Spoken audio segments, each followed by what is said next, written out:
સર્વશ્રી એસએમસીના સભ્યો, આચાર્યશ્રી, ગુરુજનો તથા મારા વહાલા વિદ્યાર્થી મિત્રો, હું આજે સુભાષચંદ્ર બોઝ વિશે થોડું કહેવા માંગુ છું, તેથી શાંતિથી સાંભળવાનો વિનંતી.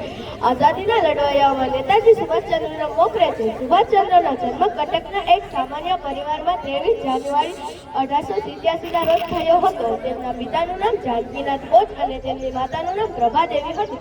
સુભાષચંદ્રના પિતા શિસ્તના આગ્રહી હતા અને તેમની માતા ધાર્મિક અને પ્રેમાળુ હતા. સુભાષચંદ્રને પિતા પાસેથી શિસ્ત અને માતા પાસેથી માનવ સેવાના પાઠ શીખવા મળ્યા હતા. સુભાષચંદ્રને સ્વામી વિવેકાનંદની ઊંડી અસરો પડી હતી. તેઓ માનવ સેવાને પ્રભુ સેવા માનતા હતા. સુભાષચંદ્રને અંગ્રેજોની કેટલીક બાબતો ગમતી. તેઓ કહેતા, શિસ્ત, સમય પાલન, કામ કરવાની ધગશ વગેરે આપણે ઘણું બહોળી પ્રજા પાસેથી શીખવા જેવું છે. સુભાષચંદ્ર ઇંગ્લેન્ડ જઈ સારા નંબર પરથી આઈસીએસસીની પરીક્ષા પાસ કરી હતી. આમ છતાં તેઓ દેશની આઝાદીની લડતમાં જોડાયા.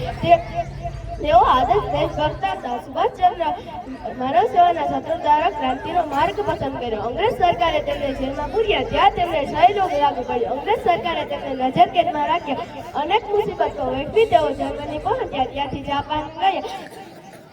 ત્યાં તેમણે આઝાદ હિન્દ ફૌજની રચના કરી અને ચાલો દિલ્હીનું એલાન આપ્યું. વિજય કૂચ કરતા આગળ વધી રહ્યા હતા ત્યારે કુદરતી પ્રકોપ થયો. યુદ્ધના કામે વિમાન માર્ગ મંચુરિયા જવા નીકળ્યા હતા. તે વખતે એક વિમાન અકસ્માતમાં તેમનું અવસાન થયું.